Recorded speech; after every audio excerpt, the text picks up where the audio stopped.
All right. Very excited, guys. Today is our very first podcast for Haunted Huronia. Haunted Huronia, the podcast, if you will. How are you guys feeling? Awesome. Yeah. I'm excited. Great drive down. Great drive down. Beautiful it was day. The spirits were with us.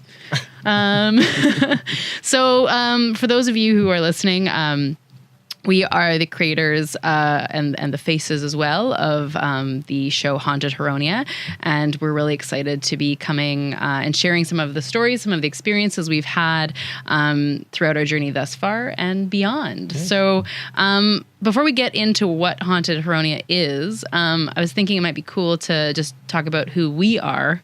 Yeah. So do you want to start? Sure, guys. But I feel like you should start. I feel like you should start. Okay. Yeah. Well, hello. My name is James Delzell, sometimes referred to as Jamie. I am an advocate. I like ghosts. I'm very intrigued by the supernatural, and this was somewhat of my baby. But we can get into that after, I guess. Sure. Mm-hmm. I'm Nate. I am the director and I guess in a way executive producer. Mm-hmm. Would you call it that? Yep. I do a lot of the behind the scenes stuff. I run the cameras and edit the show and do all that fun stuff. He wears about 3,700 hats, I'd say. The show would not be happening without this gentleman here. My name is Deanna, Deanna Palazzo Delzell, this guy's wife. And I'm one of the co-creators and co-hosts of the show. It's been quite a journey now. It's been about a year since just over a year since the conception of this show, and I guess just to rewind the clock even more is just to kind of maybe chat about how the three of us kind of became a collaboration, and then we can jump into how Haunted Huronia began. Sure. Yeah, that's a good idea. I mean, it was kind of a I don't know how, I guess how we kind of met each other was through my mom. Deanna and I met each other at Toronto Sketch Fest, but comedy bar in Toronto. We don't need to go back that far. How we met as a collective of a team of ghost chasers. It wasn't meant as that first. Basically my mom was Deanna and I had lived in Toronto for the past 5-6 years, and moved to Penetanguishene about just 3 years ago, actually, just over 3 years ago. And we were actors, and we've been doing a lot of film and wanted to continue doing that in town. And my mom said, you need to meet this man, Nathan LaCroix, who does a lot of film work and runs, I guess it was Midland Film Club at the time. It might have been. I don't remember. I think it was. It's all a foggy, hazy dream. It was roughly 3 years ago. Around the time that it changed from club to company. Right around it was around the same Stayed within the same alphabet, like the same letter of the alphabet, just changed around the last one. Changed a couple letters there. Yeah. Got a little longer. So basically my mom was like, you got to meet this guy. And I was like, that's really weird. But I think we just ended up bumping into each other at, I think it was at the MCC, actually. Nate and I did. Midland Cultural Center, for those of you. Thank you. And we just kind of quickly introduced ourselves, and I don't know, we just kind of had this instant connection of, we kind of had the same vision of stuff, and we had a meeting. I think just the two of us did the first time, right? Yeah, it was just you and me. Yeah, and we kind of went over some stuff, and it was like really, really clicked. And we're like, well, let's start working together, and that started that, really. And then, you can get into more of where we went from there, I guess. Yeah, we kind of hit it off a little bit, and I'm married. What's that? I just left because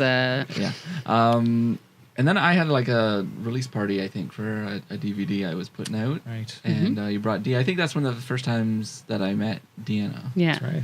And what was that DVD for, Nathaniel? I'm going to call you Nathaniel. I'm just really meeting him technically for the first time.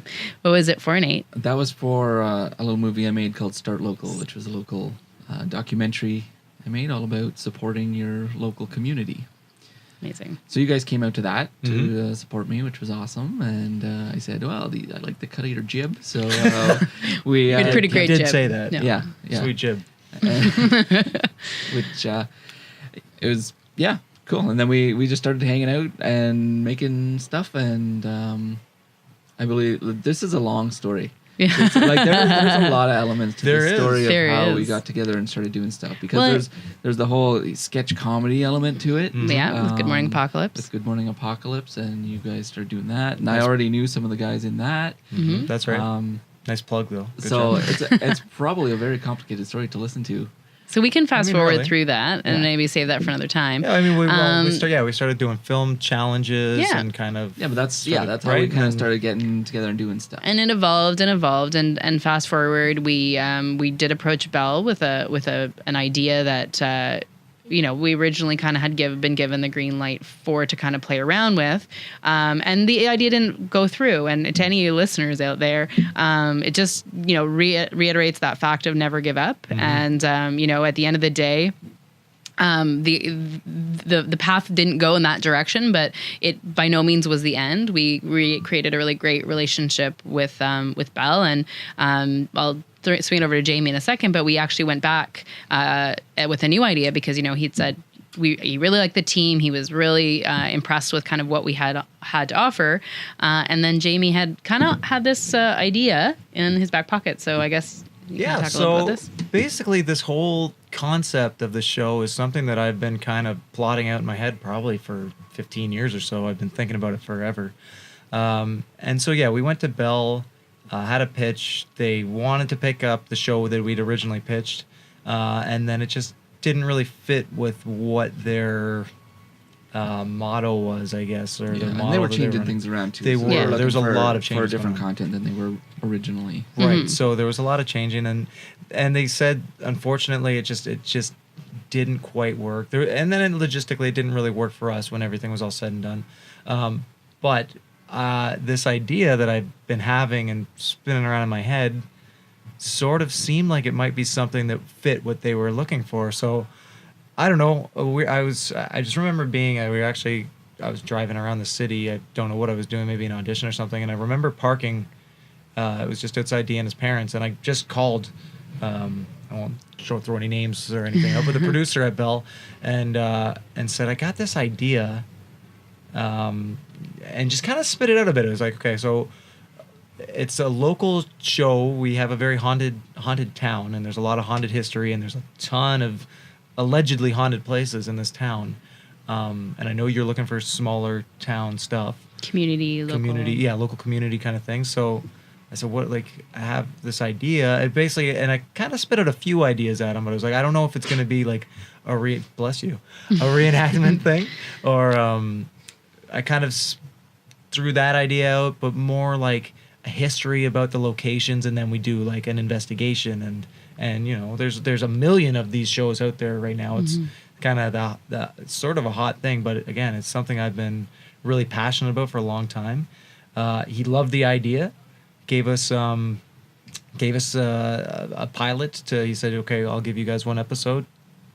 Gave him the pilot, and from there, we've recorded 9 episodes. We basically have a full season done now, and so that answer it sort of. It does, yeah. No, I mean, I think also just the idea, which I think made it so interesting, is the fact that, I mean, even just since we started shooting the show, everyone has a story, and it almost gives up, like, as soon as you start talking about the show and what we're doing, it starts opening people up to maybe confide a little bit in experiences they can't explain.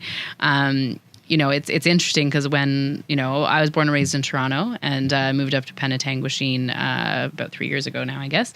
And it's funny because, not long after moving up there, we do live in one of the oldest towns in at least Ontario, if not beyond that. Yeah. But there was a ghost tour, and literally, I think almost every single house on our street was in this tour with a story, and we're like, oh, goodness gracious. But just to reiterate that of just like, there's just so much history in some of these old towns, and you're driving. A lot of people could probably contest to this, as you're driving through, if you're heading up to the cottage, if you do live up north, you're driving by these buildings that just scream history. These, like, the architecture, the mood, the energy that is just emoted from them. So it's really great way to kind of get experiencing the history of these places, as well as, you know, those fun stories that people have. Maybe some not so fun. So far, ours have been pretty good. lucky, No one's really. been hurt, but but yeah. And then so I guess what would be interesting to hear is from before we shot the first episode, because Jamie will argue that my feelings have evolved since then. Where would you say each of your standpoints was about the idea of spirits and afterlife and ghosts and all that jazz? Where would you say you're at? You go ahead. Me first. Well, I did not believe in ghosts at all. Did not. Oh, Did you're not. hearing Did it not. first. I did not. Past tense. Interesting choice sorry, of words. This is interesting for us. Because, Revelations. Well, I'm talking about the past. Oh, So I'm- fine. So we'll get to anything else later. But yeah, I mean, I've always been sort of fascinated by paranormal activity. You know, like when I was a kid, I had like all these books on. I think I subscribed to like this Reader's Digest series, and it was all like different kind of paranormal stuff. And you know, there was books on psychic stuff and ghosts and crystal skulls, like all the cool stuff. So I'm fascinated by it, but I don't buy into it personally. Still, So, that was present tense.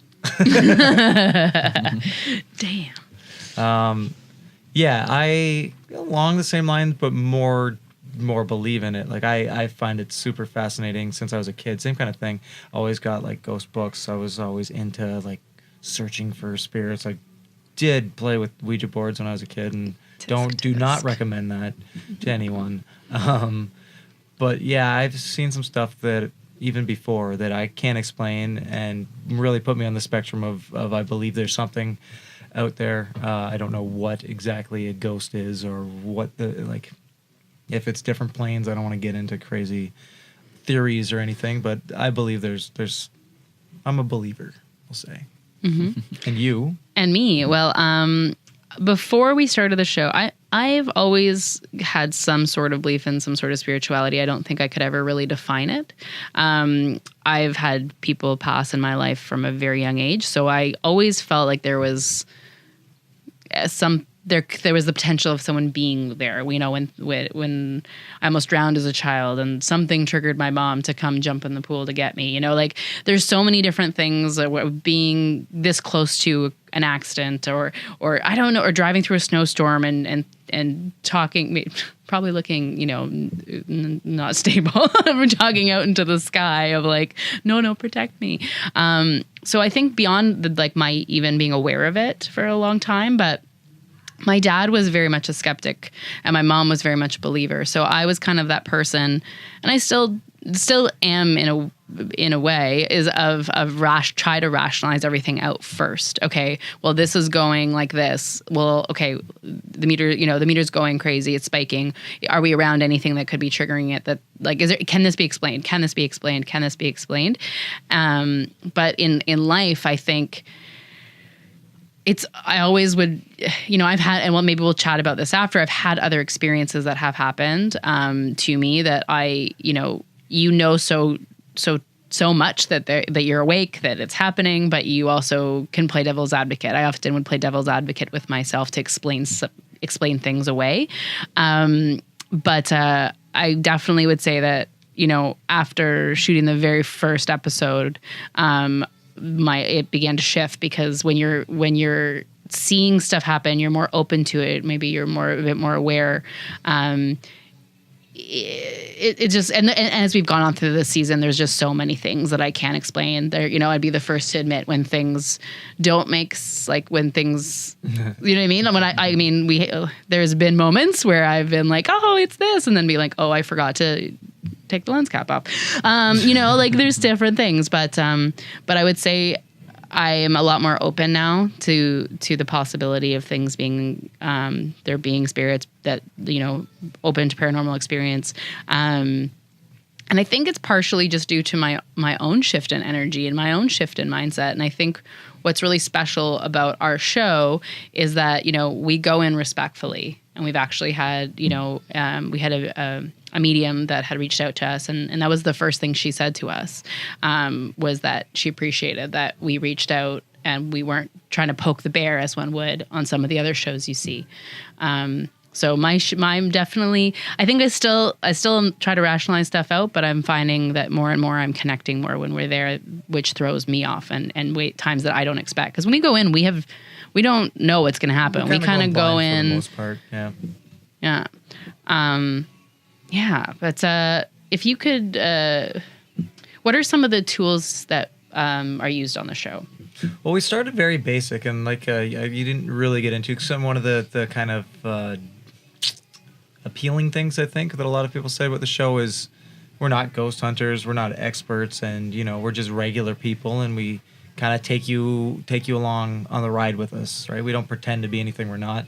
We are just paranormal enthusiasts, I guess maybe you would say. And like when we started, we didn't have any special equipment. We had a did we have a thermal camera to start? We did, I think. We did. Yeah, so we got a thermal camera just to basically for the first episode to have tools. We have a nice mic that we were using for EVP, which I don't think is necessarily the best thing to pick up EVP, but we just a couple little tools. More just again the experience that we're having while we're there. Like we go to places that are allegedly haunted, and we've gone to the places with the most kind of history and stories. So you typically feel something right when you walk into the room, which is kind of the gauge. And the story or the show really is about the stories. The investigation is awesome for us, and it has almost always led to us finding something, which is pretty cool too. And now we're using we have EMF meter, night vision camera. What else we got? Anything else? Oh, you use a pendulum. Yeah. And I guess Erico's using a pendulum on the first episode. First one was Jan that was using. Oh, it was Jan. That's right, and that got us. We've gotten a lot of orbs just in basic camera. Oh yeah, just pictures. Yeah. But I think you touched on it, and I'm gonna actually throw it to Nate to kind of maybe touch on the same sort of thing. Like, what makes Haunted Huronia different than some of the other paranormal shows that are out there, would you say? Well, yeah, I think it's like what Jamie said. It's you guys are not professional ghost hunters. You're not professional psychics. You guys are going into these places and just sort of seeing what happens. You're taking these stories, because these stories happen to regular people anyway. Mm-hmm. So you're taking that regular person experience, and we're adding tools to it to kind of experiment and see what we find. Mm-hmm. But I think the appeal is really that, right? It's like a raw experience. It's not this contrived, overproduced kind of situation. It's really just you guys going in there and seeing what happens. I love that you mentioned that it not being contrived, because some people have asked, do we add anything for effect? Is there reenactment components to it? And really, as you said, it's just the bare bones. It's just a couple of pals that are curious, that you're going in, and I'm sure you can contest from the many hours of footage that you have to go through that it is not. One of the appeals of the show, I think, is that it's so raw and not like we don't do reenactment stuff. From a filmmaker standpoint, it's like, I wish we could have got like a good take of this, because sometimes things happen and you're not rolling, but you can't recreate that. You can't say, "Hey, spirits, can you do that again?" Well, we do say that, but they don't always comply. It's a really good point. And because when we started this show, we still have a very limited budget, so a lot of the stuff that even in the first episode happened when you were filming Jamie doing an interview, where things were happening to, Eric and myself, where, it gives a different perspective to the shows that are out there that get slack of being like, oh, well, we can't see anything happen. And it's like, well, in the defense of the people doing the show, they usually don't see it. And if they do, I'm sorry, because I still haven't seen, and I'm okay with that. Like, I've actually physically seen a spirit. But that being said, is like there's things that happen that you can't explain, but I can say to you, this happened. Like, I swear, I'm cold. I'm like, this was ripped off me, or whatever it might be. But it's my word against no evidence, video evidence. But and that can be a challenge, right? It can be a challenge, but I think what I like about it is because we are filming you in the moment, those emotions really kind of, they're authentic. That's true. Right? Yeah. You're not putting it on just for the camera. Like you're actually feeling like, oh man, I've got shivers being right here. I don't know what happened. Yeah. And like you can see it on your face and you can see it in your body language. And I like that. Like when I'm editing and I see a moment like that, it's like a piece of gold for me. It's like, that's beautiful. It's cool. And you get a lot of that, right? Like there's and that's the other thing. We are actors. We're actors, but the show is, we're not acting. Yeah. We don't try and fake anything. It's like, there's no fun in that for us. Yeah. Like it's all real. It's all like everything that we are feeling, we're feeling.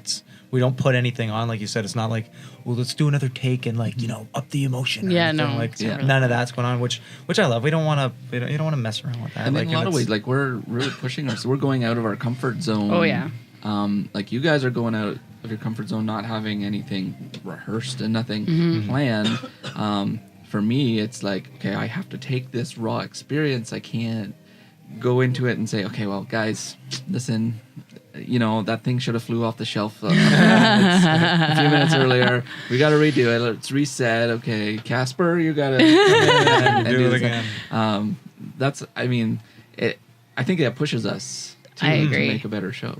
I agree. And I think some of the best advice that we got was from Donna saying that, don't be afraid to own what you're feeling. Because I think, there you go in with this like, okay, well, I don't want to appear over the top, but that literally just scared the bejesus out of me. But it's like, be truthful, be authentic with how you're feeling about it. If it scares you, it scares you. And honestly, when things have happened, the last thing I think about is how to emote this for the camera. It's more like, oh my God, I just, this just happened or that just happened.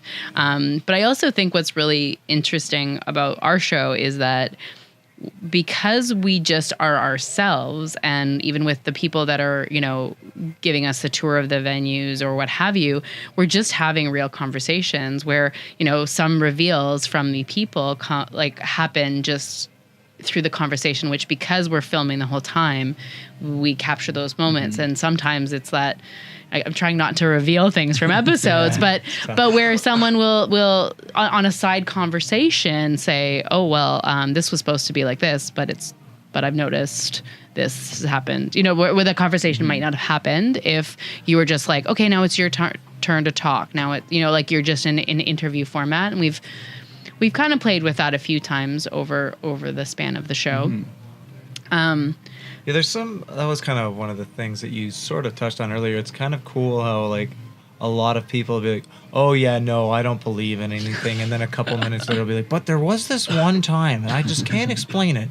And then they just completely kind of shift as you're talking with them. And like, well, like a lot of like the hosts or tour guides that we have, like, well, nothing's really happened to me, and by the end of it, they've got like 15 stories of. I don't know why you guys are here. Nothing's ever happened here. Oh, all that stuff happened in the 2 hours you've been here.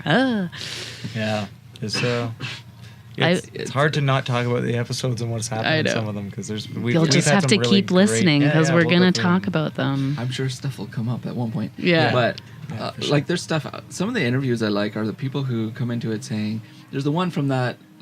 Recent episode that I just edited. And like he's like, oh, I don't believe in ghosts or any of this stuff. But then he goes on to tell all these stories about things that happened to him, like as soon as he started working there. Yeah, it was pretty interesting.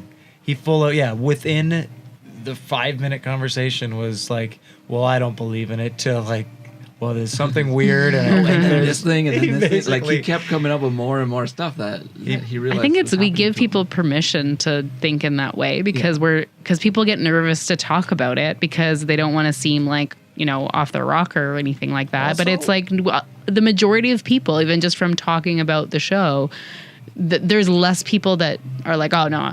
I mean, we were here, a week ago, and there was one person we were introduced who was like, oh, this person's not a believer, and then we showed him a clip from the spirit caught in camera, and he's like, oh no, I saw it, yeah, and he was just like, you already saw a shift in him, and it's like you were just trying to be that guy. Well, that's the other thing. I think it's a pretty big defense mechanism for a lot of people. They're like, well, no, I don't believe in it. If I don't believe in it, it's not real, and it can't therefore scare the shit out of me. because I was like that when I was a kid and in the basement. I had to sleep in the basement alone. I was like, oh, I don't believe in that. I don't believe in that. Yeah, so scary. Nothing. I've heard this now from a few people we've interviewed at the same sort of thing of like, I don't believe in this. However, whenever someone in my family passes away, a certain kind of bird comes down and it's like, but that's a ritual thing that happens repeatedly in our family. And that's something that they believed in. That was something that they connected to. So again, it raises the question of where does the difference lie between that stuff, between the paranormal, or between the existence of spirit. Yeah, it seems like most people have something to believe in. And like I said, like we were kind of saying too, like I'm not even 100% sure what that is for me. Like if it's an energy, if it's like a different plane or alternate universes or whatever it may be. But yeah, it's the whole concept of ghosts is like, well, that's a whole other show. but it's so interesting. Like I think it's like it's one of those things nobody can answer. Nobody can answer it. Like I think we have some legit proof of stuff, but who's to say, right? You could easily say, no matter either way you look at it, you can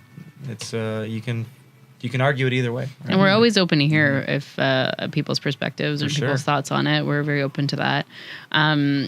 What would you say in like that when you're, when something, perhaps we're in the presence of something, what are some of the feelings that can I ask maybe what are some of the unexplained things that have happened over the way without giving too much away? Like you can talk maybe on the technical end of things. Or do we want, we don't want to give too much away, but I think you can.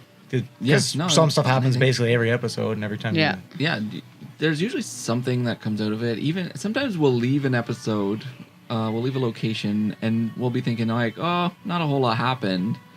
But as soon as I bring it in and I start editing, like I see, oh, look at this happened.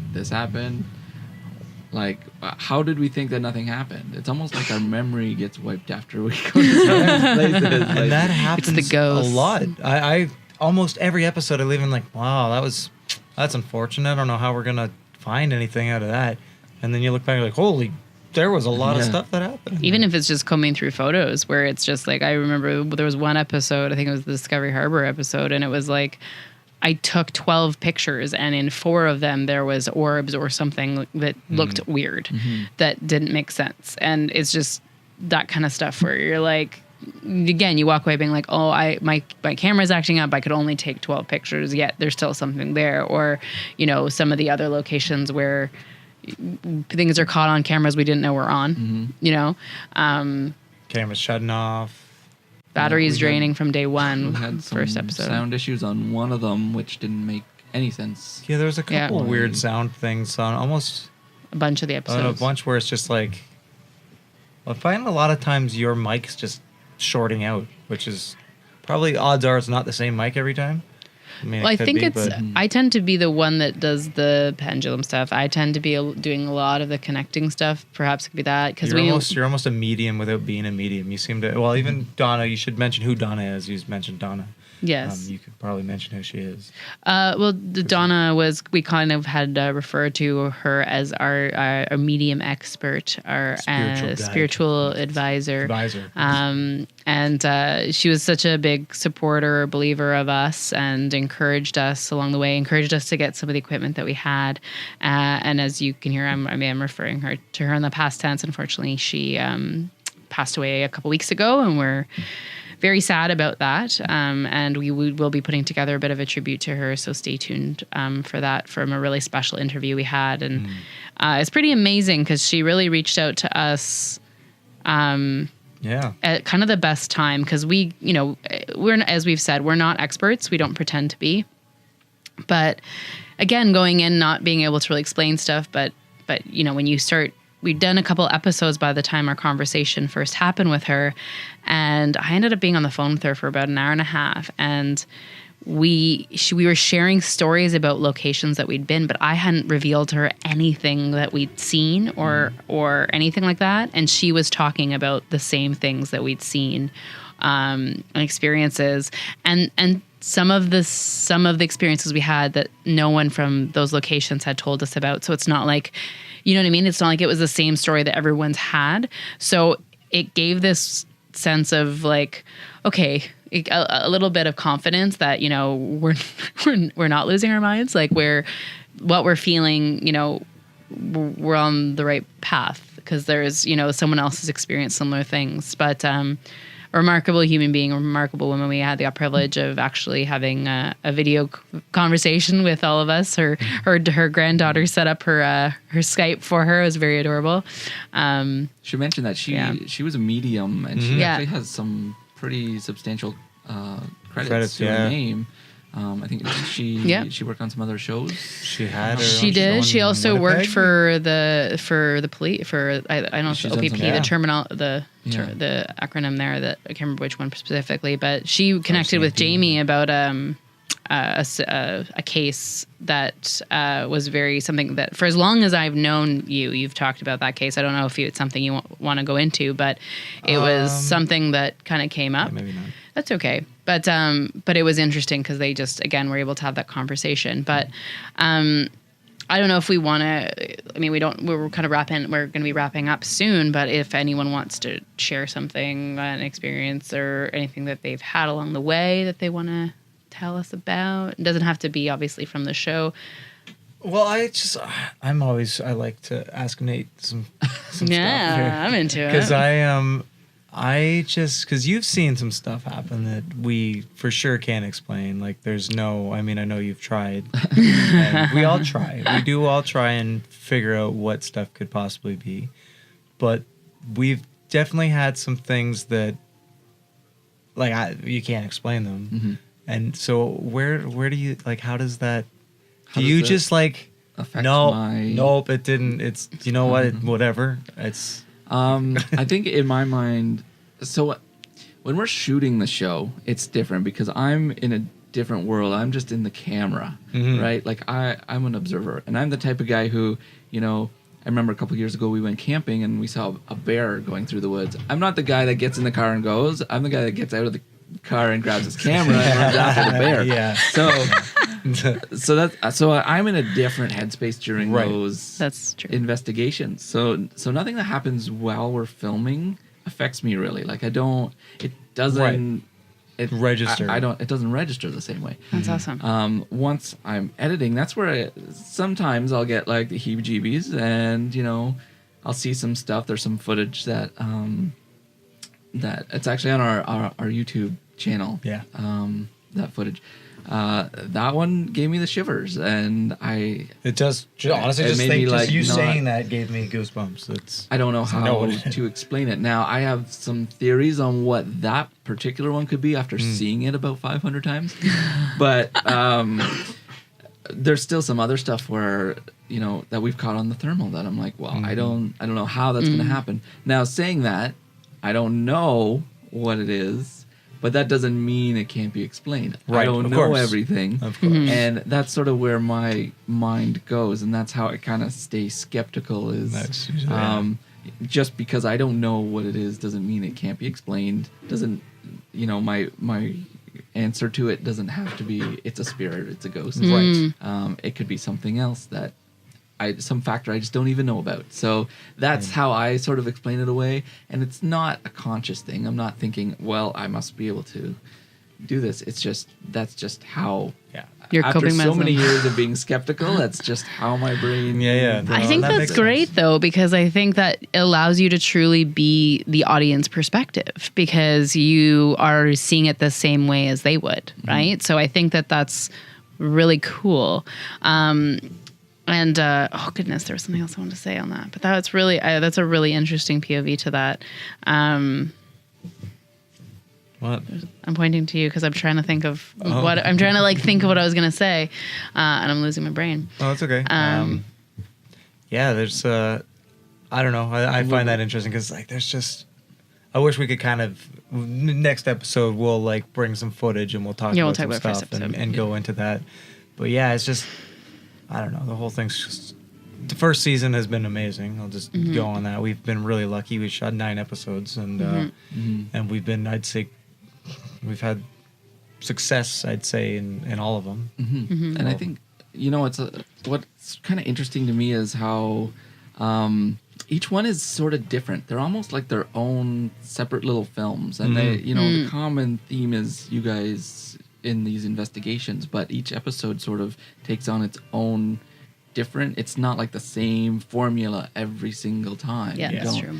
necessarily know what to expect around the corner, and I think that's sort of part of the personality of the show too.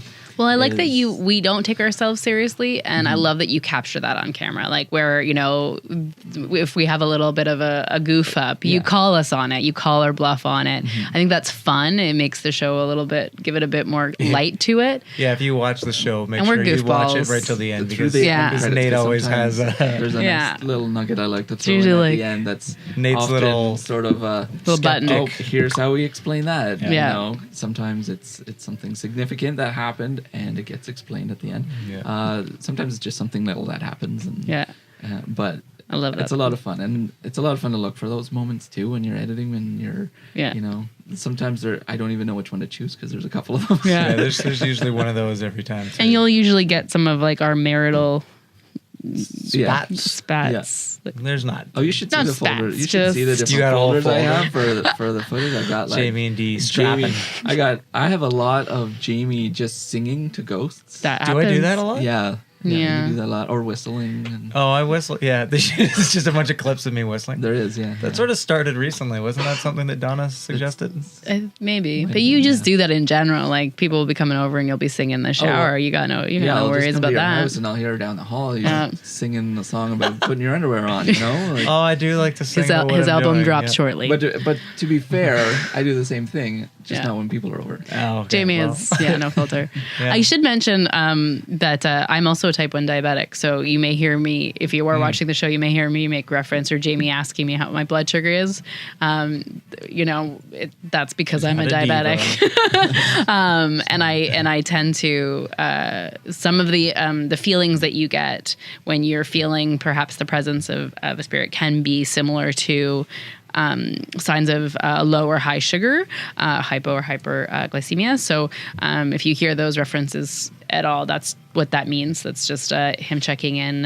And for any of the diabetics out there, I tend to let my sugar levels be around between 7 and 10, just so that I'm not in that stage of it being Messing with a it. low that I need to constantly be checking, because the emotions, the way that you feel during the moments where stuff's happening can, being cold, being in some places dizzy, feeling sick, feeling a bit weak, disoriented. Some of that stuff can happen and has happened on the episodes, depending on where we're at.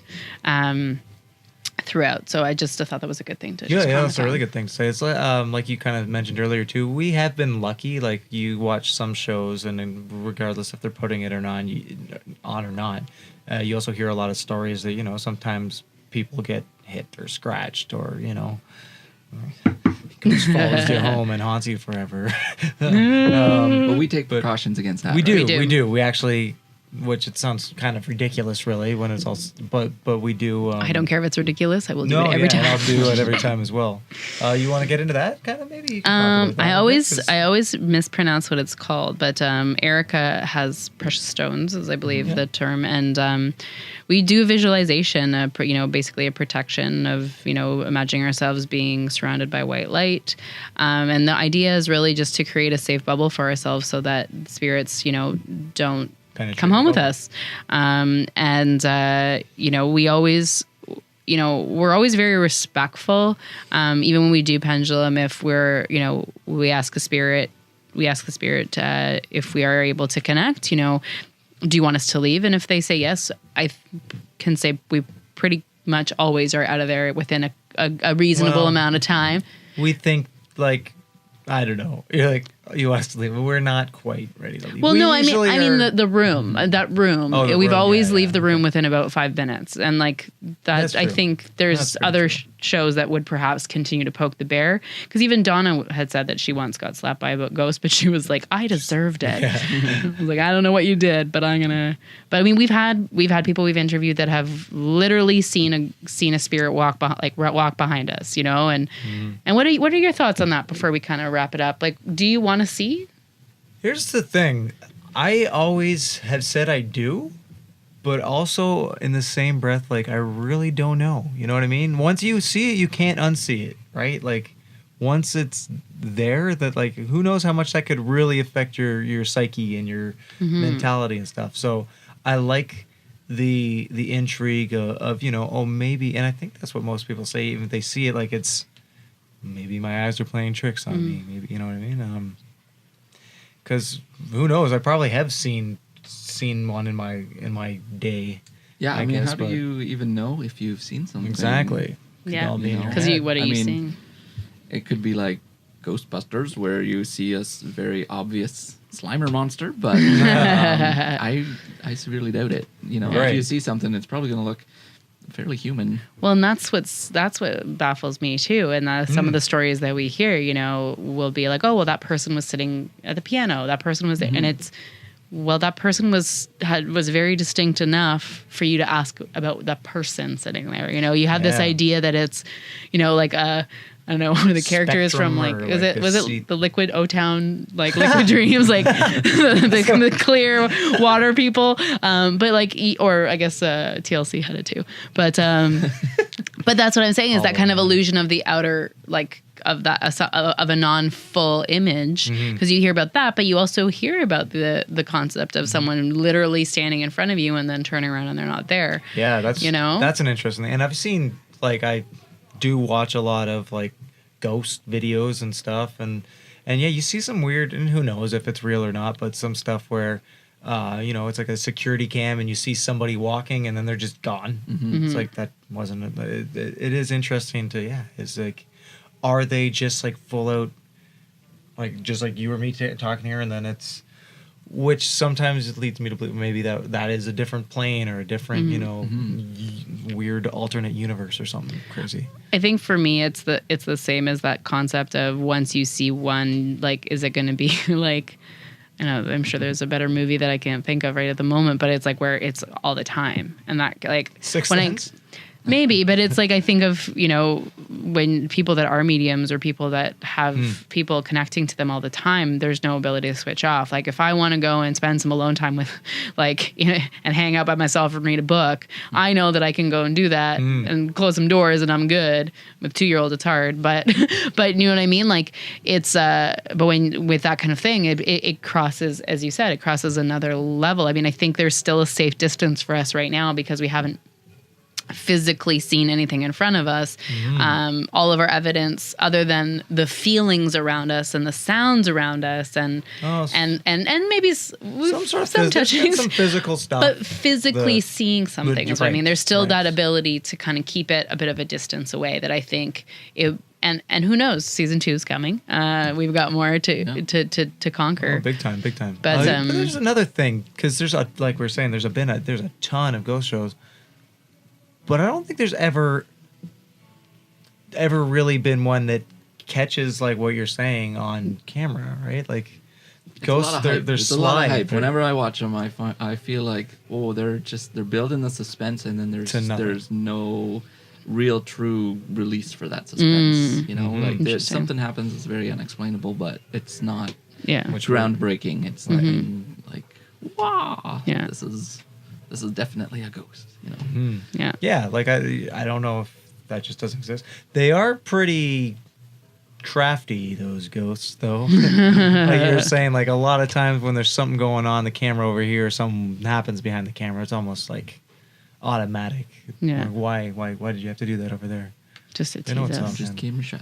Well, just to, I think for the last question, is if there's anywhere in the world that you could go and explore, where would it be for you? You want me to go first? Sure. Oh, that's such a, like, I've kind of been asked that question a few times, and it's so hard. I think it's so many. There's like a top 10, and like, with that, again, it'll be its own show. But I think probably, like, in Egypt, like the pyramids and stuff, I feel like would just have so much crazy energy. There again, there's like so many, but I think Egypt would kind of be. That's a good one. It's so It's a fun, really good one. so exotic and so weird. Like, it's not a place you could just kind of go, right? You could go and do an investigation, but it'd be cool to do. Right. Yeah. Yeah, I think the same Egypt would be cool, and like the Mayan temples, I think too would also be a really neat place to kind of explore, even just explore just for fun. I think it would be cool. Yeah. I've never been there, so. Yeah, I would say Greece for me, like some of the ruins and you know, same for parts of Italy and even England, like where there's a lot of rich cultural history in that. Like that's the kind of, you know, old theaters fascinates me. Yeah. I don't know one theater that doesn't have a story from the conversations I've had with a lot of other actors and people involved in that world. But yeah, I think, you know, Europe, guys, that's why Haunted Huronia and beyond, guys. So if you guys want to donate to the show, you can just send us all your money, and you know we'll thank you, and we'll go to Rome. We'll just go to Rome and stop in. Send you some pics. Just send a lot of money. We'll just do the tour. Man, it'll be great. We'll get a lot of footage. We'll send postcards. Well, guys, this has been real fun. I'm really excited to jump into, you know, talking a bit more about some of the places we've been. Big time, yeah. We'd love to hear from some of you guys if there's any places that you've been, any stories that you want to share with us. We're accessible on all our social media platforms at Haunted Huronia. That's on Instagram, that's on Facebook, and on Twitter. You can also reach out to us at BOO at hauntedhuronia.com. Send us email. Yeah. Send us, you know, if you want to write up an experience that you had, maybe we can share it on a podcast. If, you know, you want to voice record it, send it our way. And maybe we can video record it, whatever way you want. You know, we'd love to hear from you guys, whether it's from some of the places we've already been or anything. Beyond. Any questions, your stories. I mean, we'll any equipment you think we should get or add? Yeah, anything. And be sure to check out the show on Bell 5 TV 1. If you don't have 5, the pilot episode is up on our website on YouTube. And on YouTube. So you can see that ghost that we're talking about. We have a little clip that I think I honestly think 100% is we catch a ghost on thermal. I don't think there's any. So terrifying. There's like. I don't know. Do you guys tell us what you think? You gotta go check it out. Check out the clip. We want to hear. We want to hear from you. So thanks. This is us signing off, and hope to see you next time.